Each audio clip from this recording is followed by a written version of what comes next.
Hey, welcome to Bad Doc Boone Sonic Cellar. I'm Bad Doc Boone.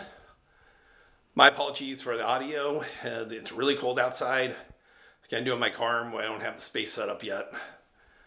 Yeah, and a friend of mine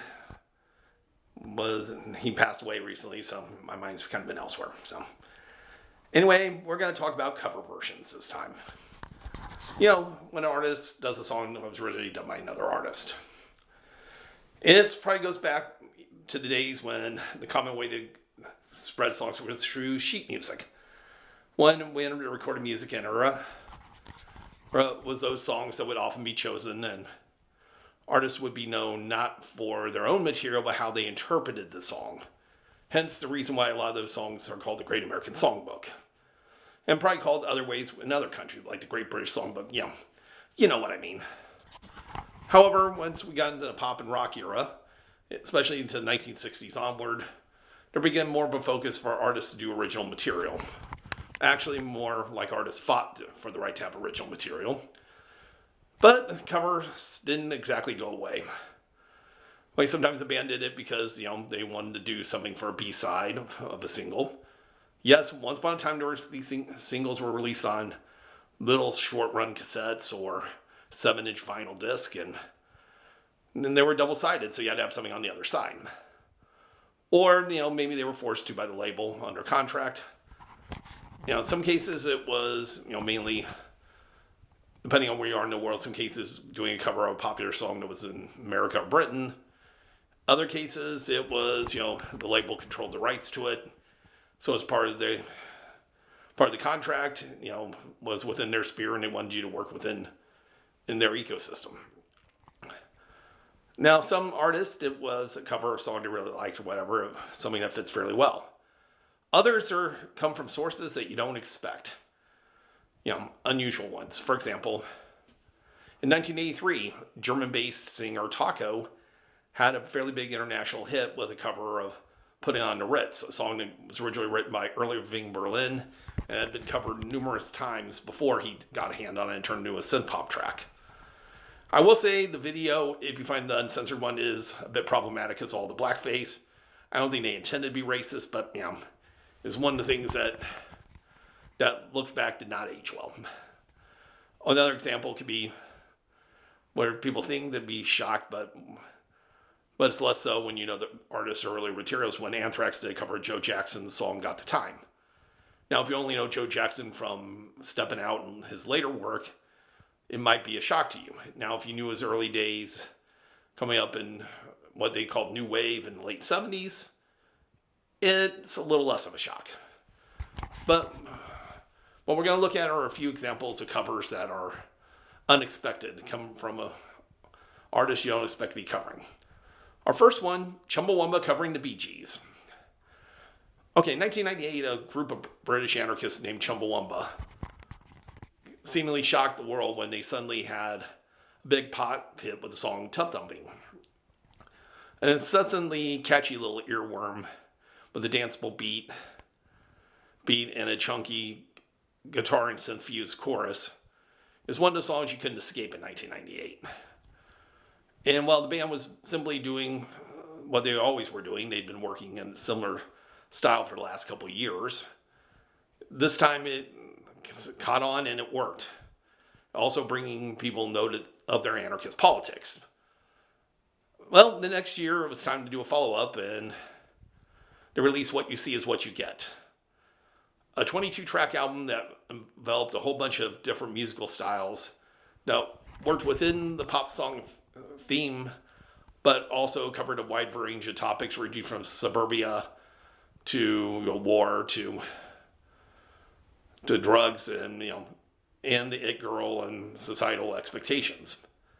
But song number 10 on there was a cover of New York Mining Disaster of 1941, song that was originally hit in 1967 for the Bee Gees. Now their version was a little bit different. Bee Gees version started off seemingly a cappella with only like a simple guitar chords strummed along here and there. But as the song progressed, you'd hear more and more topics. Still be fairly stripped down compared to a lot of the Bee Gees songs on Bee Gees First, which is actually the third album, but the first internationally. especially a song like To Love Somebody, for example. But, it actually fit the Bee Gees and fit well within British pop at the time. Chumbawam's version was a bit more bleak. The only musical backdrop was a bass synthesizer note mixed so low into mix that if you didn't know better, you'd think it was an a cappella trap. And within that, you had a sense of bleakness that it was actually a mining disaster and they were trying to conserve energy because they knew they were going to die. Listen to both, and which one will be your favorite's up to you. Our second choice is a DC punk band covering the Osmonds. We're going to get a group called Fidelity Jones, who came out of the late 80s post-hardcore scene there. And released a couple records on Discord before breaking up in 1991, but reformed more recently as a studio-only act. Last year released an EP called Magdeburg Lad, where the first song was a song called Life is Hard Enough Without Goodbyes. A slow, yearning rock ballad with an incessant guitar lick laced with a layer of a pitch tweakness to it that kind of adds to it. Now, the EP was two covers, one older original that didn't get released, and one new song. Life is Hard Enough Without Goodbyes originally came from the Osmonds, their 1972 album Crazy Horses. Their cover, it's not too far removed from it, but the guitar tone's a little bit different. Partially because what people can do in the studio and in home studios now is a lot different than what was possible in 1972. But it basically captures the spirit of the song. And if it wasn't for the fact that song choice on both sides, imagining a group that came out in Discord, covering the Osmonds, for example, or the Osmonds releasing a song that would be covered like that.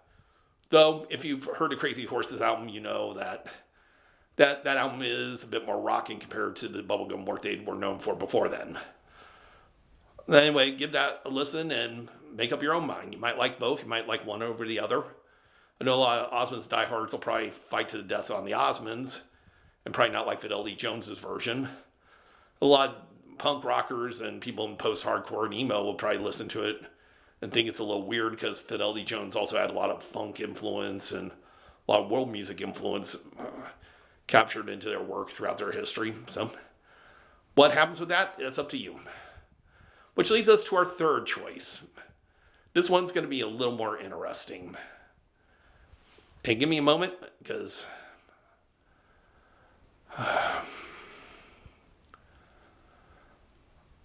imagine if a soul singer who left a legendary Motown act covered the Bay City Rollers. Because this is what you got here. Eddie Kendricks covering the Bay City Rollers. 1978. Eddie Kendricks had just left Motown Records, was doing his first album for Arista. The album was called Vintage 78. And deep inside there was a song called Maybe I'm a Fool to Love You. A slow soul ballad with Kendrick's voice leading the way and almost made for a slow dance before or maybe making love with your partner. What if I told you that song was originally done by the Bay City Rollers? Yep, it appeared on their album Wouldn't You Like It that came out either late 75 or early 1976, depending on who you ask. An album that was rather unique for their early work in that it had a larger ratio of original material to covers. Something that, as Bell Records moved to Arista would clamp down on. And what the Rollers would pay a price in 1979 when they broke that. But the Rollers' original is an R&B influenced ballad. But it comes across a little differently. Well, you feel the soul and R&B influence. You also got Les McEwen's voice, tending more of a pop rock flavor to it than Eddie Kendricks would. Now this one, wondering how this single came to be. It's like I said, this is an example probably of after he signed to Arista sat Kendricks down with their producers and told them he had to produce X number of songs that were in the Arista catalog, and odds are this was one of the songs that was offered. Whether he chose it or was chosen for him, we don't know, but it appeared as a deep album cut, I believe track 8 or 9 out of a 10 cut album, and is a fairly obscure track. How obscure? I didn't know about till 3 weeks ago.